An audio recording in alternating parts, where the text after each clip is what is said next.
کوم چې اوچت مؤمنان دي.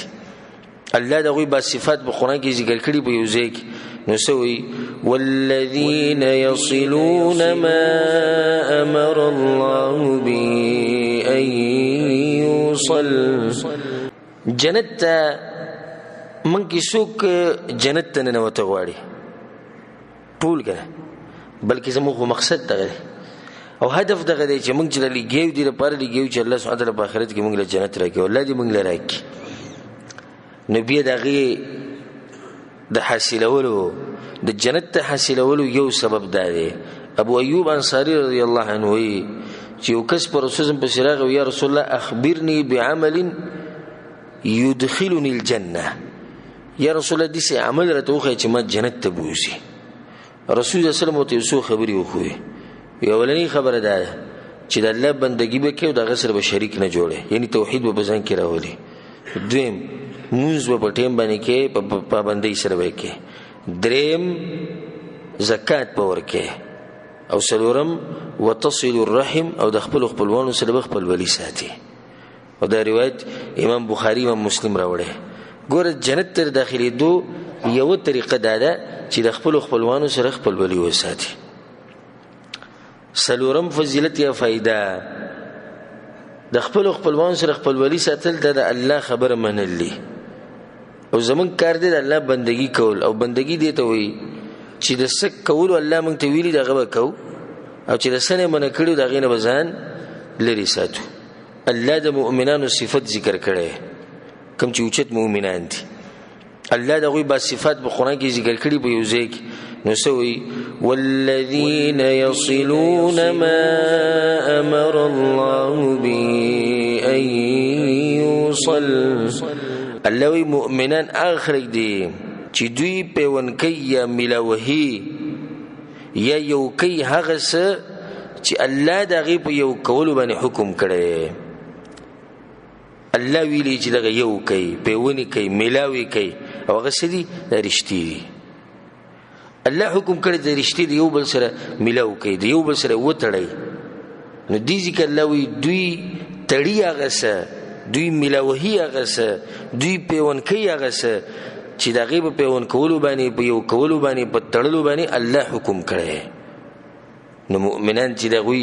رښتې ساتي هغه رښتې ماتي نه. پنځمه فائدہ پرشتو ساتلو کې هغه ده چې د خپل خپلوانو په منځ کې د محبت فضا جوړ شي. ټولو یو بل ته زړونه پاکي او چې کله یو بل ته زړونه پاکي یو بل سره محبت نو جون به دي پارامي نه دبه کې د نشپګمه فائدہ شو. جون کته پارامو په سکون غواړي د خپل خپلوان سره خپل ولی ساته. هغه دي سي اوس یو سړی د سحر نه د ماخام پورې دغه خبرې دي او دغه موضوع ده. دی پلانی ولی مونږ ته دي شي ویره دی پلانی چې دا کارو کړی ظلم جاته وکړو دی پلانی سره مونږ د رشتہ ختم کړي پلانی سره به دي چلو کو پلانی سره به دغه چلو کو وړو ته ټلیفون کوي چې خواله ور نشي خزي ته ټلیفون کوي چې د قدم کې نه دی پلانی ته ټلیفون کوي کته په طرف ورلې زماسته سره رشتہ ختم شو د څه ژوند شو د دې غریب دی ژوند ته وګوره دي ژوند نه خو امان او پناه غوښته پکار دی په الله سبحانه تعالی پوری چې الله موږ دې ژوند نه ساته چې دغه غټه موضوع دقي چې پلانی سره برشته ختمو پلانی ما ته کتو کتو پلانی برو کتو پلانی دیسو کتو پلانی سلام وانه چو پلانی خبري ونه کړي پلانی ز میلمنه کړم او پلانی دانه کړم او دغه نه کړم او معمولی خبرو باندې د خپل خپلوانو سره رښتې پریدینو جونی سشي تنګ شي. یعنی تاسو تجربه وکي دا کم سړی چې د خپل خپلوان سره خپل ولی نه ساتي د ژوند تنګي ته دې تاسو کې چرته دا کم سړی چې د هر رشتہ دار حق ادا کوي او د سره خپل ولی ساتي د ژوند خوشاله. نو دا پرشتو ساتلو کې یو فائدہ ده چې ژوند به خوشاله وي. ومه فائدہ چې کم سړی چې رښتې ساتي الله سبحانه وتعالی په دنیا او په آخرت کې اوچت مقام ورکړي. او غدي سي دا واضح خبره ده تفصیل ته ضرورت هم نشته. په کم کلی کې په کم قوم کې او په کم نسب کې او په کم روري کې چې یو سړی د خپل خپلوانو خیال ساتینو د په علاقه کې مشهوري او چې چا سره کینی نو دغه د خلینو به د صفات اوري یره وی درون انسان دی لکه ورې شي چل بس وی هر چاته دی ولاړی د هر چا په غم کې به دی ولاړی د هر چا په خادي کې دی ولاړی دا عزت او دا صفاتونه او دا مقام چې د انسان ته ملاو شو دا به دی ملاو شو چې د خپل خپلون سره خپل ولی ساتي او یو غبل له هغه د وچی غیرتمن چي دی د وچی غیرتمن او د وچی پښتن کله چې پښتني مو کله غیرتمن مو غیرت او پښتو ته بدی کې ښکاری چې د خلکو سره رښتې ختمو د خلکو سره خپل ولی ختمو دم خوازی خبره ده چې خلک کینی نیو بل ته د وصیت کوي او نصیحت کوي مړ د دې سړي نه لري سات بد اخلاق انسان دی ویدا نو د چا سره لګي او نه د چا د سره لګي د چا چې د سره نه لګي دم په دې چې د چا سره نه لګي نه دا به کوم د نه فائدہ پرته ده چې کله ته رښتې پاللې او د خپل خپلون ته پوښتې کو د غوي سره د مرسته کو او سره منډواله ستاسو په دې معاشره کې او په دې قوم کې او په دې علاقه کې ستاسو طلب الله او مقام درکې او طلب الله عزت درکې اتمه فائدہ به کې دا واله او دا غټه فائدہ ده په یو حدیث کې درځي چې الله دا خبره کوي چې چا خپل ولیان وساتلي نو زبد د رابطه د خپل ځان سره مضبوطه ساتمه او دلته توفیق ورکوم چې دې ما تر نږدې شي او دلته توفیق ورکوم چې دې زما بندگی خډیره وکي او چا چې رښتې پرې کړل الله یې زبد سره د ځان نه پرې کما او په روایت کې دې سره راځي چې د خپل ولی دا وایي من وصلني وصله الله چا چې خپل ولیانی یو کړي وی تړلي وی ساتلي الله به دې سړي له توفیق ورکړي چې د رابطه د الله سره مضبوط شي او الله به له توفیق ورکړي چې دغه ته نږدې شي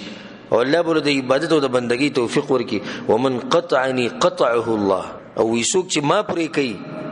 دا رښتې وي ویسوک چې ما پرې کوي الله به پرې کوي الله به څنګه پرې کوي یعنی الله به د خپل ځان نه پرې کوي او دا روایت په صحیح بخاری صحیح مسلم کې دی نو من کې څوک دا نه غواړي چې دا غیر رشتہ دي د الله سره مضبوطي دا غیر تعلقات دي د الله سره مضبوطي دا غیر رابطه دي د الله سره مضبوطي دا موږ ټول غواړو کنه نه کته دا غواړي چې د الله سره ستاره رابطه مضبوطي ته د خپلون سره رابطه مضبوطه ساتي نبی به د الله سره رابطه مضبوطي چې دلته کمزوري کیږي الته هم کمزوري کیږي اخرنه فضیلت و بیان کو او ډیر عجیب روایت د مؤمن د ټول مؤمنانو مسلمانانو د یو غټ ارمان دی او د دې لپاره کوشش کوي چې د قیامت پورې زما سره د حساب کتاب لنډو شي او چیرته الله مراګیر نه کی به حساب کتاب کې نبی اور د حدیث رسول صلی الله علیه وسلم وی ثلاث من كن فيه درې خبرې چې بچا کې وي حسبه الله حسابا يسيرا الله به د قیامت پورې د لنډ حساب کوي وادخله الجنه برحمته او الله به جنت ته بوزي بخپل رحم سره په دې کې یو کس رسول الله ذکر کړی دی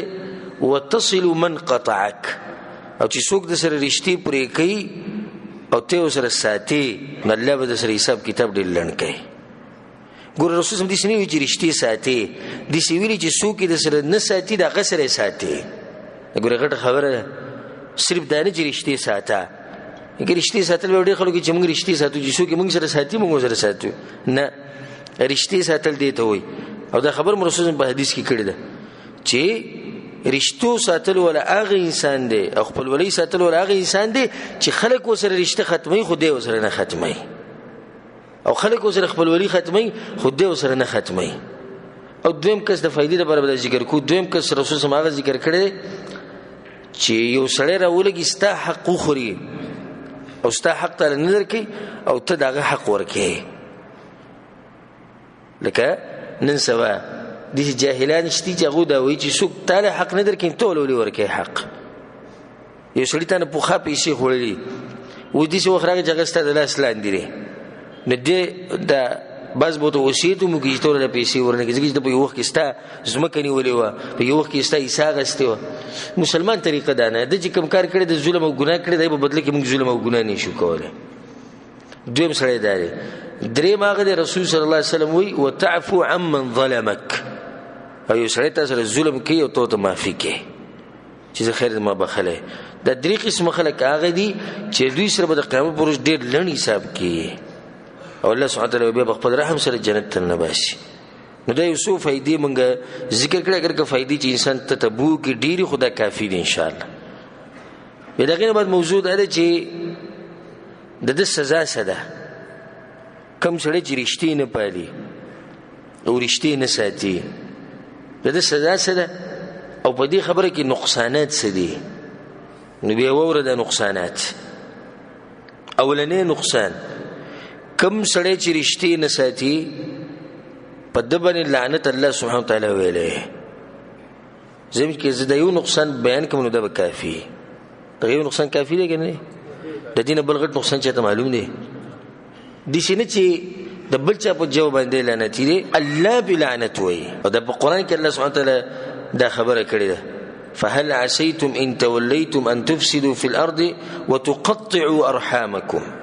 وتقطعوا ارحامكم څه مطلب دی چې تاسو رښتې خپل پرې کوي خپل ولیان پرې کوي. الله به مخکې سوی اولئک الذین لعنهم الله فاصمهم واعمى ابصارهم. په دې خلکو باندې الله لعنت ته چې رښتې پرې کوي او بل چې الله به کانه کی او الله به اعلان کی د حق نه. څومره نقصان دی چې الله يړون کی او الله يكون کی نو حق دې به نه ملوي توفیق سره نه دی الله سبحانه وتعالى. او دا غینه مخ کې د الله لعنت په دبانې. امام حسن بصری رحم الله وی کله چې خلکو علم راخکاره کو ووضعوا العمل او عمل پرېخو لکه دې وخت براشي چې خلک به علم راخکاره کوي خو عمل بس شي عمل به ختم شي. دا نن سبا زموږ د وخت دي سي دی چې دې خلک شته چې لاغو سره خبره قاعده علم دی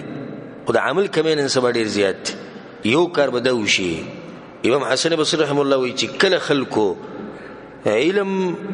راخکاره کو یعنی علم وکړو عمل د دې خلکو نو ورک شو او کله چې د خلکو محبت په جواب باندې وو په جواب باندې څه مطلب دی پسړه کې محبت نه وو. سبحان الله کې امام حسن بصری رحم الله چې بالکل ته چې موږ سره دې زموږ د وخت خبره کوي کس او کله چې خلکو محبت په جبي پورې وو او صرف د جبي پورې وو بس اخوانته او رښتې ختم کړي لعنهم الله. نو باغ ټیم کې بد الله لعنت بیا په دغه خلکو باندې فاصمهم واعمى ابصارهم. الله به خلک کانه کوي او الله به وړاندې کوي د حق نه چې کله د دوه خبرې په خلکو کې راځي علم او صریح عمل بنه کوي محبت صرف په جبه دی وای موږ تاسو ډیر محبت کوو ته زموږ ورور یو ستاسو پر زموږ د سر قربان دی او چې تاسو رمنډ نه و د چا سره به دومره خوږی خبرې کوي لکه ستاسو پوری امید جوړ شي چې دا سره ما سره نه د هر قسم منډه ما سره وایلی شي د الله سبحانه وتعالی توفیق نه بعد او چې کله د مصیبت او سخت راشي د ټول ناول بدن دغه تختی د کومې خوږی خبرې کولې نو په خله یو سوی پزړه کې بل څه دی. ځکه علي ابن الحسین هغه خپل بچی ته دا وصیت کوو وی زویا چرته دې سړي سره مرګرتیا مکو چې هغه رښتې نه ساتي چې چا رښتې ختم کړي او خپلوانو سره خپلولي ختم کړي زوی دغه سره مرګرتیا مکو ځکه چې دغه سړی لعنتی دی الله په لعنت ویل نه لعنتی سړي سره ته څنګه رسي الله په لعنت ویل نو دای غټ نقصان دی. خدویم نقصان الله سبحانه وتعالی په قران کې دغه خلکو ته کم چې د رښتې پرې کوي او رښتې نه ساتي الله دوی ته فاسقین ویلي چې دا فاسقان خلک دي او الله وته ویلي دی دا هغه خلک دي چې تاوانیان دي. الله په قران کې دا خبره کړې ده وما يضل به الا الفاسقين. د فاسقانو خبره الله کوي چې هغه گمراه کیږي او د گمراهۍ په لار روان دي فاسقان. د فاسقان څوک دي الذين ينقضون عهد الله من بعد ميثاقه. اولنې کار دوی دا کوي کوم لوز چې الله سره کړی دغه نه پوره کوي یعنی الله سره دا لوز کړی چې موږ به الله بندگی کوو خو د الله بندگی نه پوره کوي. دوی مرز په دوی کې سره زموږ د آیت ما دغه د پاره وروړو ويقطعون ما امر الله به ان يوصل او پرې کوي هغه څه چې الله دغه په یووالي باندې حکم کړی یا الله دغه په یو کول باندې حکم کړی دوی پرې کوي الله ویلي دی رشتې وتړئ یوې کوي د یو بل سره مضبوطی کوي او دوی دغه رشتې پرې کوي دغه فاسقان دي. نو د آیت په اخر کې الله وی اولئک هم الخاسرون هم دغه خلک چې د تاوانیان دي. نو څومره نقصانات یو په دې آیت کې د بیان شو چې د په فاسقانو کې شمارل کی او د په کوم خلکو کې دي په تاوانیانو کې. دریم نقصان او دا ډېر عجیب روایت ته کې دي تاسو کې بعض ملګرو دانی اورېدلې اول پیر به اوري. حدیث کې راځي ابو بکر رضی الله عنه روایت ته چې رسول صلی الله علیه وسلم دا خبره کړې ده ما من ذنب اجدر ان يعجل الله لصاحبه العقوبة في الدنيا مع ما يدخر له في الآخرة من البغي وقطيعة الرحم. رسول صلی الله علیه وسلم وی په دې ګناونو کې هغه ګناه چې الله په دې دنیا کې ډېر زر عذاب ورکړي سره د هغه عذاب نه کوم چې په آخرت کې انتظار کوي اخو به خو الله په دې دنیا کې عذاب ورکړي. رسول الله صلی الله علیه وسلم هغه دوه ګناونه دي البغي وقطيعة الرحم ظلم کول او زیاته کول د خلکو سره او رشتې پرې کول. د دې عذاب د دنیا د آخرت نه مخکې به کوم ځای کې ملوي په دنیا کې ملوي چې څوک د رشتې پرې کوي. خلک وایي کنه یره د مور پر سره چې څوک بدو کې الله دې په دنیا وباسي رشتې پرې کول دي کنه دا بد کول سړي رشتې پرې کول دي د رشتې حق نه ادا کول دي. د مور پر خو د خپلوانو په سر کې راځي کنه د خزینه د بچونه د مامانه د ترنه د کاکانه د هر چا نه د مخ کې دي. دا افسوس خبره چې نن سبا د ډیرو خلکو په دې لیست کې اخر کې څوک دي اخر کې مور پلار دي. د لیست په اول کې څوک یې خو دی خزه او خزه خپلوان. او ما په دې موضوع باندې یو پیر بیان کړو د عذابونو دراتلو اسباب پای کې ما یو د حدیث ذکر کړو چې پای کې رسول الله یو اسباب خولي چې دې دلته چې کله په امت کې دا کارونه رالو عذابونه به عام کی فتنه و ډېر راځي. پای کې یو داو چې کله یو سړی پلار پریدي د مرګري لپاره او چې کله یو سړی د خزي خبره ومني د مور سره ظلم زیاته کوي. رسول الله صلی الله علیه وسلم وی چې کله په امت کې دا خبرې د نړۍ به د عذاب انتظار کوي. نن سبا وګوره خې طرف ته ګس طرف ته دا مرض عام دی د مرګرو لپاره پلار پرې خو ده او د خزي لپاره مور پرې خو ده دا خو عامه بیماری ده. نو ما خبره دا کوله چې د خلک چې وی مور پلار سره چې څوک بدو کې الله ولا په دنیا کې عذاب ورکړي د آخرت نه مخکې هغه دې حدیث پرانا کې د خلک دا خبره کوي اگر د عوامو ته د حدیث یاد نه دی خو دا خبره اورېدلې دي نو دا خبره په دې حدیث کې دنه ده چې رسول الله صلی الله علیه وسلم چې دوه ګناونه دي چې دا په چا کې دنه رالو د آخرت نه مخکې الله عذاب په دنیا کې ورکړي. کم کم ګناونه دي ظلم او رشتې نه پالل رشتې پرې کول. دا روایت چې ده د امام ابو داود امام ترمذی امام ابن ماجه رحمه الله هغه دا روایت راوړی. سلورم نقصان الله اکبر د دې انسان عمل الله ته نخیږي او الله نه قبلای کم چې رشتې نه ساتي. او زم دې خبرې ته غوږ کولو کې ګوره غوږ وته کولو کې